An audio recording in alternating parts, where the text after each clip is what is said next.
कोई इकट्ठा हो जाए, कहीं ना कहीं उनको डर है जी, कहीं ना कहीं सारे अधिकारी डरे हुए हैं। मधुबन के नगर निकाय में आप देख लीजिए, भाजपा के जो प्रत्याशी हैं शंकर मदेसिया जी, हजारों के हुजूम में, जो कि नगर निकाय के रहने वाले लोग नहीं थे, बाहरी लोगों को पैसे पे बुला बुला के ये भी इकट्ठा करके पर्चा दाखिला कराया गया। और जो अदर लोग थे उनको 150 की संख्या में भी अनुमति नहीं दी गई कि वो जाके अपना पर्चा दाखिला कर सके। इसे क्या आप अंदाजा लगाएंगे, क्या ये चुनाव निष्पक्ष हो सकता है? ऐसा लगता है आपको? इसमें संदेह है। सुखी चौरी रोड पे एक पूर्व सभासद प्रत्याशी थे, महिला थी जरीना बानो, कल वो टाली से माटी गिरा रही थी, टाली से माटी गिराई और ईओ से कह के कि हमको जेसीबी दे दीजिए, नगर पंचायत की जेसीबी को मंगा के पटाव कराया। जैसे हम लोगों को पता चला, ईओ ने जब ईओ को जब फोन किया गया तो ईओ ने कबूल किया है कि हम उनके कहने पे, जरीना बानो के पति इस्लाम जी, उन इस्लाम के कहने पे हमने जेसीबी भेजा था और अब ऐसा गलती नहीं करेंगे। तो भाई एक गलती तो बार बार नहीं होती ना, गलती तो एक बार होती है। तो कहीं ना कहीं आचार संहिता का उल्लंघन भी है। आचार संहिता का उल्लंघन मधुबन में खुलेआम हो रहा है। सत्ता पक्ष के दबाव में बिल्कुल यहाँ के लोग डरे हैं, दबे हुए हैं। वो जो कर लें, जो मीटिंग कर लें, जो प्रदर्शन कर लें, सब उनके लिए फ्री है और दूसरों को परमिशन देना इनको भारी। अंधेर नगरी चौपट राजा टका सिर भाजी टका सिर खाजा, ये कहावत है। वो कुछ भी कर लें, वो कुछ भी लिख के भेज दें, उनको परमिशन ही परमिशन है, न करे तो भी परमिशन है। वो अपनी मीटिंग कर ले, बिना परमिशन का कर ले, कुछ भी कर ले। लेकिन आप एक जगह कुछ करके देखिए, कुछ कर नहीं पाएंगे। आपके अंदर, हमारे अंदर डर है कि हम बिना विधानसभा का चुनाव जो चल रहा है, मोदी जी ने जाके कहा कि हमको 91 गालियां दी गई। गुजरात के चुनाव में इन्होंने जाके रोना रोया कि मुझे नीच कहा जा रहा है, गंदी नाली का कीड़ा कहा जा रहा है। इसमें प्रियंका गांधी ने खुलेआम कहा है कि प्रधानमंत्री जी आप रोना बंद कीजिए। बनवाया, कितना मेडिकल बनवाया, लोगों को कितनी स्वास्थ्य की सुविधाएं दी, लोगों को क्या क्या दिया आपने, इस पे मुद्दा कीजिए। रोना मत रोइए कि मुझे कोई गाली दे रहा है, मुझे कोई मारने के लिए कर रहा है। मैं वो भी था ना, बेटी पढ़ाओ बेटी पढ़ाओ, कहा था नहीं मोदी जी ने, बेटी पढ़ाओ शब्द कहा था। और उसके बाद गोदी मीडिया बिल्कुल खामोश हो गई थी। ये गोदी मीडिया है। मोदी जी सोने जा रहे हैं तो मोदी जी कैसे सोने जाएंगे, मोदी जी नहाने जा रहे हैं तो क्या ड्रेस पहन के नहाने जाएंगे, मोदी जी गुफा में जा रहे हैं तो क्या ड्रेस पहन के गुफा में जाएंगे। ये गोदी मीडिया नहीं, बिल्कुल मोदी मीडिया मोदी भक्त हो गई है। ये भारत का लोकतंत्र खतरे में है और जनता जान चुकी है और इनको बहुत जल्द उखाड़ के जनता फेंकने।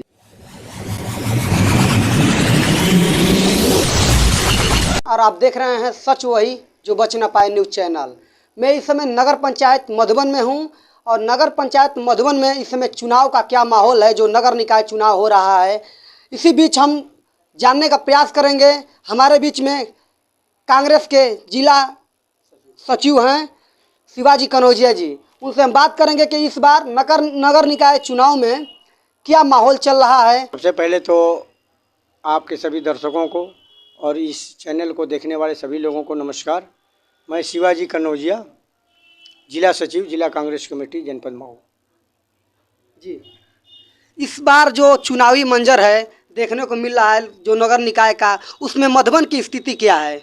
देखिए, चुनाव लोकतंत्र का एक महापर्व होता है जी, और ये सबसे बड़ा पर्व है लोकतंत्र का। और ये बाबा साहब डॉक्टर भीमराव अंबेडकर ने जो हक अधिकार दिया, हमारे देश ने जो ये संविधान के तहत हमको हर हक और अधिकार दिया, इस देश के लोकतंत्र ने जो हमको हक और अधिकार दिया, कहीं ना कहीं इस सरकार में उसका गला घोटा जा रहा है। और सभी के सभी अधिकारी कहीं ना कहीं, चाहे वो थोड़ा हो चाहे ज़्यादा हो, कहीं ना कहीं वो सत्ता पक्ष के दबाव में है और चाहे अपने चहेतों को जिताने के लिए एन के एन प्रकरण उनकी कहीं ना कहीं से कुछ मदद कर रहे हैं। ये लोकतंत्र के लिए बहुत बड़ा घातक है। बगैर अधिकारियों की संलिप्तता के ये कुछ हो ही नहीं सकता। जो आशासन सत्ता में लोग बैठे हुए हैं उनको शासन सत्ता चाहिए। उनको उठा के देख लीजिए, अभी चुनाव चल रहे हैं किसी प्रदेशों में, जी तमाम जगह। ये पहला वैसा मौका है और चाहे इनके सत्ता में आने के बाद ये पहला मौका है कि ये चाहे छोटा चुनाव हो चाहे बड़ा चुनाव हो, ये मुख्यमंत्री तक इस देख रहे हैं ये नगर निकाय के चुनाव का प्रचार कर रहे हैं। खड़ीलाबाद भी था उनका। तमाम वैसे प्रदेश में ऐसे जगह थी जहां पर वो 3 तारीख को उन्होंने कार्यक्रम किया। लेकिन इस बार तमाम पार्टियां भी हैं, जैसे समाजवादी पार्टी हुआ, बीएसपी हुआ, कांग्रेस हुआ। लेकिन मधुबन में इस बार कांग्रेस से कोई अपना उम्मीदवार खड़ा नहीं करने का आपके पार्टी का क्या उद्देश्य है? देखिए, कारण ये है कि कांग्रेस पार्टी अभी तमाम बड़े चुनाव पे देख रही है, ठोकर डाल रही है। और ये छोटा चुनाव, चूँकि हमारे आप देख रहे हैं कि हमारे कांग्रेस का कोई बड़ा नेता कहीं कोई मीटिंग नहीं कर रहा है। ये कांग्रेस के कार्यकर्ता कितना मेहनत कर सकते हैं, जहां उनको लगता है कि हमारे कांग्रेस यहाँ लड़ना चाहिए वहाँ कांग्रेस लड़ रही है। आप देख लीजिए, यहाँ एक तरफ आप किसी परमिशन के लिए जब जाएंगे तो वो सीधे थाने से रिपोर्ट मांगी जाती है और थाने के रिपोर्ट में स्पष्ट लिख के आ रहा है कि कोरोना गाइडलाइन का पालन करते हुए हम इनको परमिशन दे रहे हैं। तो कोरोना गाइडलाइन है क्या?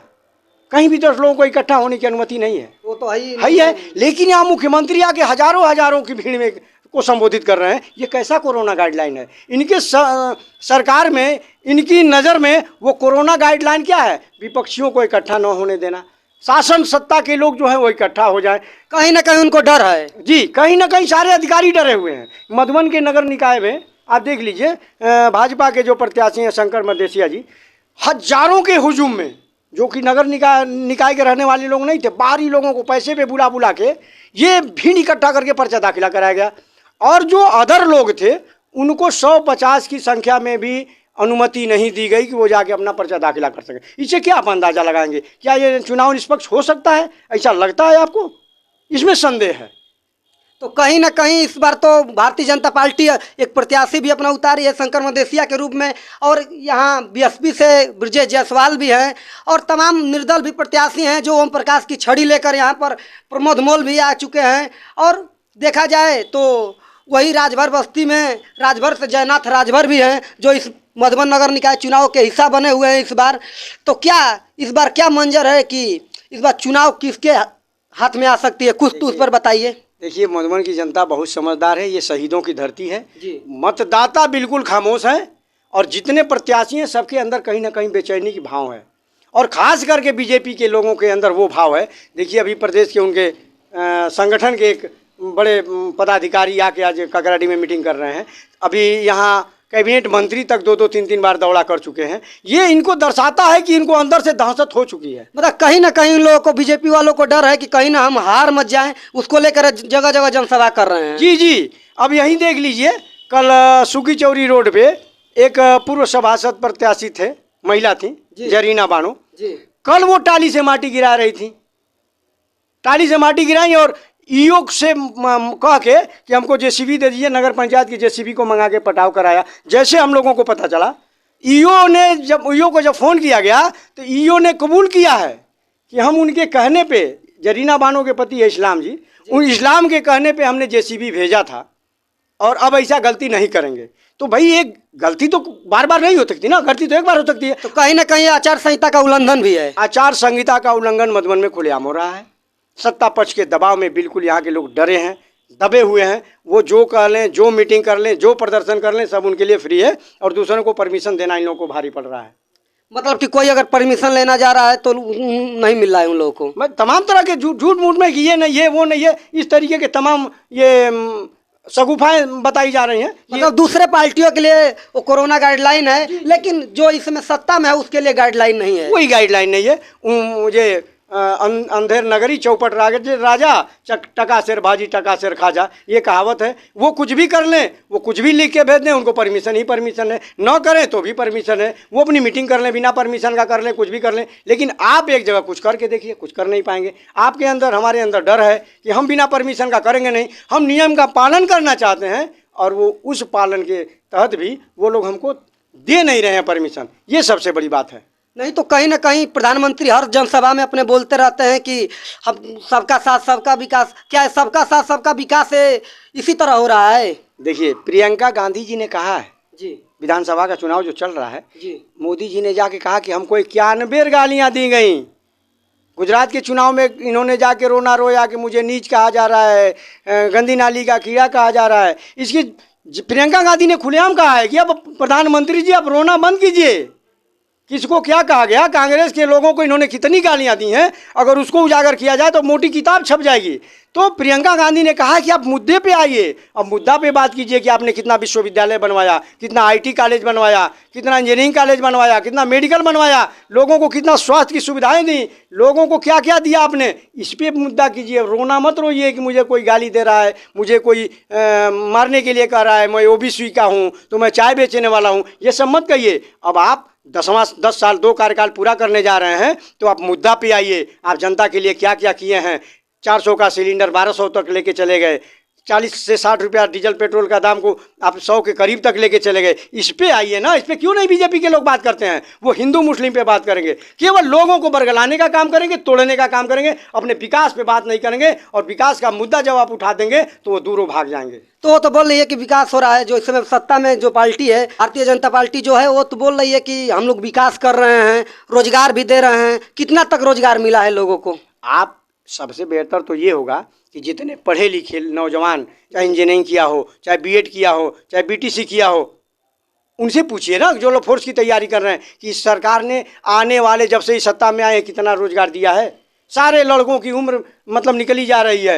एक ये शिक्षकों की भर्ती नहीं हुई, बलिया में शिक्षक की भर्ती हुई थी जिसमें आधे लोगों को ज्वाइनिंग करा दिया गया, आधे लोगों को इसलिए रोक दिया गया कि वो बलिया से बीटीसी नहीं किए थे, मतलब जिस जिले से थे उस जिले के बीटीसी नहीं है, दूसरे जिले के थे, वहाँ भी आज तक उनका कोर्ट में केस चल रहा है। तो क्या उसके साथ के लोग जो उसी जिले से किए थे वो तनख्वाह उठा रहे हैं, पेमेंट उठा रहे हैं, उनका परिवार हंसी खुशी से चल रहा है, और जो लोग दूसरे जिले से बीटीसी करके आए थे, मेरिट में आए थे, उनकी नियुक्ति नहीं हो पाई। ये सरकार क्या कहेगी? इसके कथनी और करनी में बिल्कुल जमीन और आसमान का अंतर है। यानी कहीं ना कहीं सरकारें गलत कर रही है। बिल्कुल सरकार गलत कर रही है। नौजवानों के साथ धोखा हो रहा है, बुनकरों के साथ धोखा हो रहा है, गरीबों के साथ धोखा हो रहा है, पढ़ने वाले बच्चों के साथ धोखा हो रहा है। कहाँ सरकार किसी को मौका दे रही है? कुछ भी नहीं, केवल जुमला कर रही है। गृह मंत्री जैसे सख्त कहते हैं कि ये तो चुनावी जुमला था। कोई किसी को 15 लाख रुपया देता है, कोई किसी को 2 करोड़ सालाना रोजगार देता है, उसके बाद भी ये जनता आंखें मूंदी है। लेकिन अब समय आ गया है, जनता इनके कृत्यों को उजागर करेगी और आने वाला ये नगर निकाय का चुनाव जिसको सेमीफाइनल कर रहे हैं, इनको मुंह की खानी पड़ेगी। नहीं तो इस बार जो नगर निकाय चुनाव जो मधुबन में है, मधुबन का जो माहौल है, मधुबन में तो देखा जा रहा है कि बीएसपी और भाजपा के बीच लड़ाई देखने को मिल रही है। लोगों का कहना है, देखिए कौन जीतता है ये बड़ा मुद्दा नहीं है जी, मुद्दा ये है कि कौन विकास करता है, ये किस चीज पे वोट जनता देती है। जी, इनके जुमले को नकारती है या इनके जुमले को स्वीकारती है। लेकिन मधुबन ये शहीदी धरती है, इनसे जुमलेबाजों को दूर फेंकने जा रही है। जो आज के 5 साल पहले नंबर पे जो प्रत्याशी था निर्दल था, और आज जो जीता हुआ प्रत्याशी आज बीजेपी के कमल का फूल लेके आया है, वो स्थिति ये है कि वो गणना में कहाँ है कोई पता नहीं है। और सबसे बड़ी बात है कि वो तो चुनाव लड़ना ही नहीं चाहता था बीजेपी से, लेकिन बीजेपी के लोग कहीं डरा के धमका के दबाव में भी चुनाव लड़ा रहे हैं लोगों को। ये भी एक कहीं ना कहीं मुद्दा बनता जा रहा है। मतलब आपका सीधा कहना है कि मतलब कि बीजेपी जो कर रही है वो सब गलत कर रही है। नहीं, मैं सब गलत की बात नहीं कर रहा हूँ। बीजेपी जो कर रही है वो सब गलत नहीं कर रही है, लेकिन 90% गलत कर रही है। इसलिए कि अगर आपको कानून व्यवस्था को बनाना है तो कानून सबके लिए समान होना चाहिए। आप ब्रजभूषण सिंह को देख लीजिए, यूपी के गोंडा के सांसद है ना। अगर आपके ऊपर, हमारे ऊपर, किसी अन्य के ऊपर झूठा भी पास्को का मुकदमा लग जाए तो अगर मुलजिम नहीं मिलता है तो उसके परिवार के लोगों को पुलिस उठा लाती है, उनके परिवार को टार्चर करना शुरू कर देती है। सुप्रीम कोर्ट तो यही देखना चाहता था कि एफआईआर करने के बाद ये कर क्या रहे हैं। एफआईआर हो गया लेकिन गिरफ्तारी अभी नहीं हुई। पास्को जैसे धारा में गिरफ्तारी नहीं हुई। ये बताइए ये कानून, कौन सा कानून चल रहा है? प्रधानमंत्री तो बोलते हैं कि जब खेलेगा इंडिया तो बढ़ेगा इंडिया। जब खिलाड़ियों के साथ ऐसा हो रहा है तो अन्य लोगों के साथ कैसा होना चाहिए? क्या आपको लगता है कि खिलाड़ी ऐसे माहौल में देश का नाम रोशन कर पाएंगे? उनके हौसलाओं को तोड़ने का काम ये बीजेपी कर रही है। जो उभरते हुए लोग खेलों के प्रति रुझान रखते थे वो कहीं ना कहीं से हताश हैं कि हम अगर जाएंगे तो हमको हमारा यौन शोषण होगा, हमारे साथ ऐसे दुर्व्यवहार होंगे। तो लोगों के भावनाओं पे ठेस लगी है और वो कहीं ना कहीं अपने कदम को पीछे खींच रहे हैं, और इससे देश का शर्म, पूरे विश्व में देश का शर्म से झुक रहा है। ये मोदी जी समझ नहीं पा रहे हैं और गोदी मीडिया दिखाना पसंद नहीं कर रही है। देख लीजिए 2 दिन पहले जो किसानों के साथ हुआ वही पहलवानों के साथ हो रहा है, खिलाड़ियों के साथ हो रहा है। वहाँ की पुलिस पूरी इतनी तरह से घेराबंदी कर दी है कि उनको चारपाई तक नहीं दिया जा रहा है, पानी बंद कर दिया, बिजली काट दिया गया। क्या चाहिए? जो खिलाड़ी हमारे देश का नाम रोशन किए, विश्व में एक स्थान भारत को दिलाए, उनके साथ ये दुर्व्यवहार हो रहा है। 3 दिन बाद उनके साथ मारपीट भी हुआ था। जी वही तो मैं कह रहा हूँ कि जो हमारे देश का सर को गर्व से ऊंचा करते हैं, उन्हीं सरों को ये धरातल में गाड़ रहे हैं, जमीन में गाड़ रहे हैं, उनके अस्मत से खेल रहे हैं, उनके इज्जत आबरू की रक्षा नहीं कर पा रहे हैं। मोदी जी कहते थे ना कि बेटी पढ़ाओ बेटी पटाओ, कहा था कि नहीं? मोदी जी ने बेटी पटाओ शब्द कहा था और उसके बाद गोदी मीडिया बिल्कुल खामोश हो गई थी। ये गोदी मीडिया है।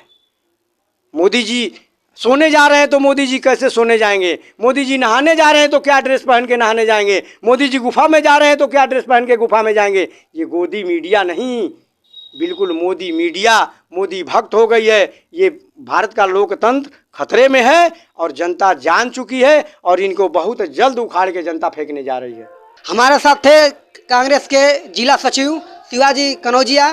उन्होंने अपनी बात रखी और नगर निकाय चुनाव में तमाम जगहों पर अनेक पार्टियां अपने प्रत्याशियों को खड़ा की है कि उनका मैदानी रण में क्या इनका नतीजा आने वाला है वो तो 11 तारीख को मतदान और 13 तारीख को गणना ही तय करेगा।